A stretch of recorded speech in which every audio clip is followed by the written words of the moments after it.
Hello, my name is Neil Ewington and I am the founder and owner of something called the Early Career Academy. Now, what we do at the ECA is we help people who are in their early career, graduates, or people who are sort of just going through the first few stages, so young professional, maybe going for your first promotion, and help and support them. When I turned 30, I realized I'd looked back at my whole career and thought, where was the advice? Where were the coaches for people in that position, young professionals? There was tons that were looking after executive career coaches, but none looking after people at the beginning of their career, which in my opinion is when people need the most support, right? And have the least amount of experience. So how can graduates secure a job in 2021? This is such a huge question, right? And all you need to do is break it down into its component parts. Because the idea of, you wake up on a Monday morning and the task is get a job, right? It's such a huge task with so many different levels to it, so many different activities you need to do to finally sort of achieve that goal, and that you need to break it down into its component parts. And we're going to be going through a lot of these different questions as we go through this video. But the very first thing you need to do is get yourself a list, right?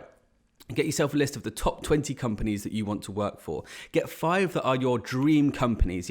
If that's a Google and a Facebook, great, put them in there. But your 5 top companies. Then the next 10 companies, get together a list of companies that are sort of middling, mid-sized companies that you think might be right for you, think might be relevant, but put them in there as your sort of second choices, in the same way that when you're doing your degree or when you're applying for university, you would have a number of different universities that you applied for. So get the next 10 as companies that are still relevant for you, that you'd still really like to work for, but aren't in your sort of top 5. And then the last 5, put some wild cards in there, right? Speak to friends, speak to peers in the industry, put some wild cards in there that you think, well, I'm not really sure. Are they going to be right or are they not? Put them in that list. The very first thing you need to do is get a list together of your top 20 companies that you want to work for.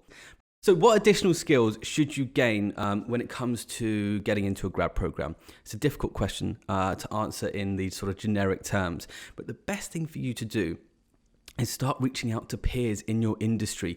Reach out to people who have achieved what you're looking to achieve, right? Reach out to people who are currently working at this top 20 list of companies that you want to work at. And I'm not saying reach out to hiring managers and stakeholders. You should be doing that, and I'll get into that later on in this talk.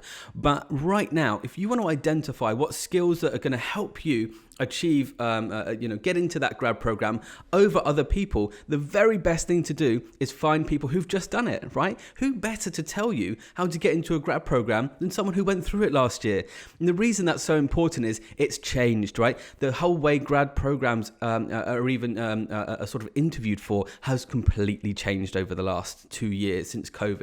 It's all video fairs now. It's all video group calls. So for you to understand realistically how to get into these programs, what made people stand out enough to get the job, go ask the people that got the job, right? They're then going to be by far and away the best people to speak to. So go onto LinkedIn. This is going to be your best tool in this search. Go onto LinkedIn with that top 20 list of companies and find 2 peers.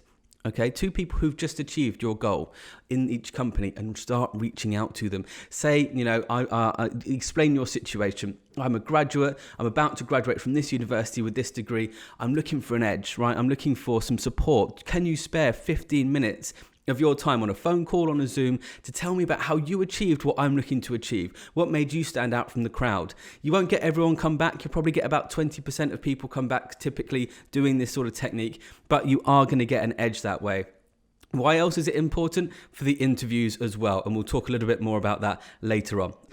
So, tips on online career fairs. Again, we're going back to that initial point there of getting your top 20 list ready. Okay, so when we talk about identifying key stakeholders, key hiring managers at different locations, at different companies, in different industries, this is your opportunity to identify those people, right? Make sure you've got a full list of every company that's there. Do your research on those lists, on those companies beforehand, and start building a list of companies and people that you want to speak to.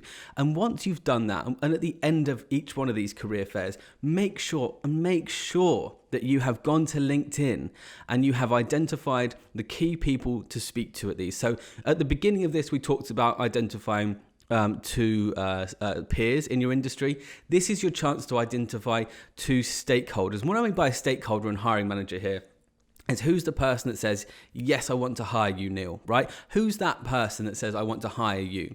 That's the person that you need to be speaking to. That's the person you need to start identifying. So a careers fair realistically is a good chance for you to get that middle 10 and bottom 5 companies in your top 20 list and really identify, really find out, is this company going to be for me, right? I've spoken to a couple of the people who work there. I think it is. Go and then speak to them, find out as much information as you can, and make sure whatever you do, you follow up with every single person you speak to on LinkedIn. Add them. So good to speak to you at the career fair the other day, or so good to hear you speaking and doing your talk at the career fair the other day.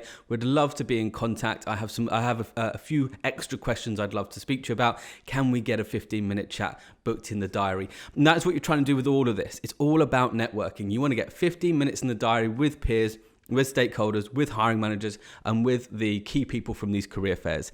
How can graduates use social media to increase their chances of success? So we've already touched on this a little bit, right? LinkedIn is by far and away your friend here.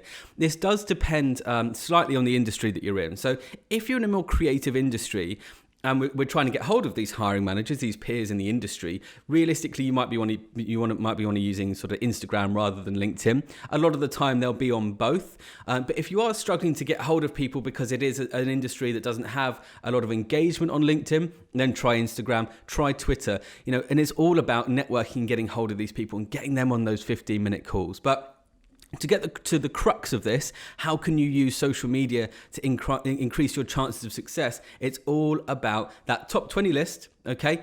Two stakeholders and hiring managers that you should have identified from each of those companies, 2 peers from each of those companies. So you should have a list of 80 people at this point, right? So 40 peers, 40 stakeholders that you're starting to reach out to. Now, I want to touch a little bit more on how to reach out to the stakeholders and hiring managers. What you don't want to do, and the very last thing you want to do, is ask for a job, okay? Right now, they have hundreds and hundreds of people on a daily basis asking them for a job. Here's my CV, let me know if you have anything. That's not going to work, right? I'm not even hiring anyone into my business, and I get about 10 people a day ask if they can come work for me, right? So, imagine the head of a grad program, the head of finance at a company, how many they're getting, how many sort of approaches they're getting on LinkedIn every day, or on Instagram, or on Twitter. So how do you go about then building that relationship? In a couple of really important ways. The first one is to reach out and ask for advice. So don't ask for a job, ask for advice. My challenge is this, I've done this degree, and what I think I want to do is go into this industry and follow this sort of path, right? Can you give me some advice as someone who's successfully achieved what I'm looking to achieve? Appeal to their ego a little bit sometimes. That often helps. You've achieved what I'm looking to achieve. How can I do that? What advice would you give for me, someone coming into this industry, about how you've managed to do that? Can I grab that 15 minutes? Like I said, with all of this, get them on a call for 15 minutes, on a Zoom, on a phone call. That is how you're going to differentiate yourself from the rest of the crowd, because when you turn up to these interviews, it's going to be much more effective if you know all that information. And we're going to touch on preparing for an interview in the next section. But how can you use social media? Go on LinkedIn, identify those stakeholders, hiring managers, and peers. Okay, so 20 companies, 2 stakeholders at each, 2 peers at each, and then start reaching out to them, okay, and start asking for advice. Get them on some phone calls. That is how you're going to skip the queue of these other 1,000 people that are on the grad programs that you're now up against. And that is your main challenge. You're not up against just the people who are graduating from this year. You're up against everyone from last year as well. So how can you skip that queue? Go directly to the source, okay? So don't ask for a job, ask for advice, and use LinkedIn as your most powerful tool in this job search. Okay, so how do you prepare for an interview? Now, look, I've spoken a lot about networking over this video, and there's a good reason for that. Like I've said before, you're up against so much competition right now. You need an edge. Okay, so in terms of preparation, do the standard stuff. Make sure you're checking Google News. Make sure you're checking Companies House. Make sure that you're looking at LinkedIn and seeing their updates. Make sure you know all the information that you can from online. Okay, and that is what most of your competition is going to be doing. They're going to be looking online, and that's as far as they're going to go. They're just going to look online for the information they can find on Google. How do you stand out? Go and speak to the people in those teams. So imagine this scenario, right? So use the networking you've already done with those peers in the industry, but imagine this scenario.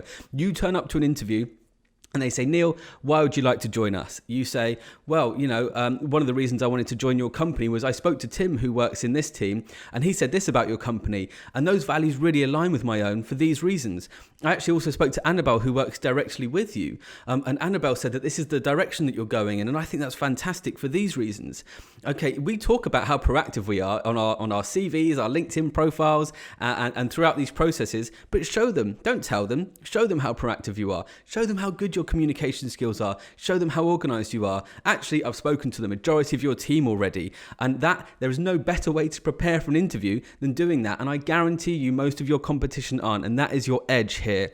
That is your edge over the competition. I've prepared so well that I've spoken to 2 of your team members. No one else is going to be doing that. I guarantee you that. Well, certainly not many people who are your competition. And that's how you're going to stand out from the crowd. It's also how you're going to get information that the rest of them won't be able to find online. Okay. So how do I prepare for an interview by going out and reaching out to people who are already team members, who are already grads, or people who work at that company, okay, and then refer to them in those interview situations. What kind of questions should graduates be asking in an interview? Now, this is so super important, okay? It's really, really important to define what the role is right at the beginning. Okay, and what do I mean by that? What do I mean by define the role at the beginning? I mean, if you go into, let me use an analogy. If you go in to buy a car, right, and the car salesman keeps telling you about, how good the wheels are or how good the mileage is, but you as a customer just wanted a car that's blue, right, you could be talking for days and days and days about irrelevant information from your background and what you're looking for. So how do you avoid that in an interview situation? You need to identify what that role exists for. Why has this role come about, right? Really, really important to define that right at the beginning of an interview.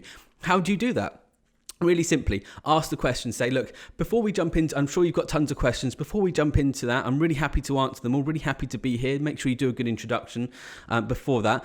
But say, before we jump into this, do you mind if I just ask a few questions so that I can make sure that all of my answers are aligned as well as they can be? Because I know that we've only got an hour today, and I want to make sure that my answers are as efficient and on point as possible, right? And then ask the question. So, what is it you're looking for from someone? The best question by far to ask at the beginning of an interview is, what does good look like? Say, let's fast forward 12 months, okay? What would have to have happened for you to consider me the best grad you've ever hired, right? What needs to happen over the next 12 months for you to go, that was a fantastic hire? They're then going to tell you every single answer to the questions you need to answer over the next hour, right? They're going to say, well, we need someone who is proactive. We need someone who's got an analytical mindset. We need someone who can come in and change this process or work on this project. Then every answer you give after that, you relate to those, okay? Because you know what they're looking for now. So define what they're looking for at the beginning of the interview. Most important thing you can do, right? Then go through the interview. There's obviously tons more information I could give you here in terms of the middle part of an interview. But in terms of questions for you to ask, the very most important question you can ask right at the end is, do you have any reservations about me or my application? Why is that important? The very next thing in life that this group of people are going to do is they're going to jump on another call and they're going to talk about you. They're going to talk about the pros and cons of you, right? They're going to talk about what they liked about you, what they didn't like about you. So if you can get any of those cons removed before they go into that call, super powerful. So do you have any reservations about me and my application? Maybe they'll say, yes, actually, I've got a reservation about this or this. You can go, I completely understand why that may be a reservation for you, but I don't think it should be for this reason or this project that I did or my belief in this, right? You can mitigate some of the negative or cons that they're going to bring into that next stage before they go into it. Right. And the next thing I really want to emphasize here is make sure you follow up after your interviews. Make sure that you send an email to all those people and say, thank you so much for your time. I'm even more excited. Thank you so much for your time. I'm even more excited about this role than when we first spoke for these reasons. Here's a link to that project I spoke about. Here's a link to that article I spoke about. Let me know if you have any further questions. And then, look, we've been using LinkedIn already. If you're not already connected with these people, with these hiring managers or people on that call, go and connect with each person individually and say, thank you so much for your time. Let me know if you have any further questions. The reason that's so important, I know CEOs who won't hire someone unless they follow up. Again, we're talking about how good our communication skills are, how good our organizational skills are, how proactive we are. Show it, don't tell, right? So show them, don't tell. Go and reach out to them and make sure that you finish strong and do those follow-ups. So the first bit, is identify why the role exists and what good looks like. So over the next 12 months, what would have to have happened for you to consider me a fantastic hire? At the end of the interview, make sure you ask, do you have any reservations about me or my application? And then make sure you're doing those solid follow-ups. All right, I hope that's helped. Take care.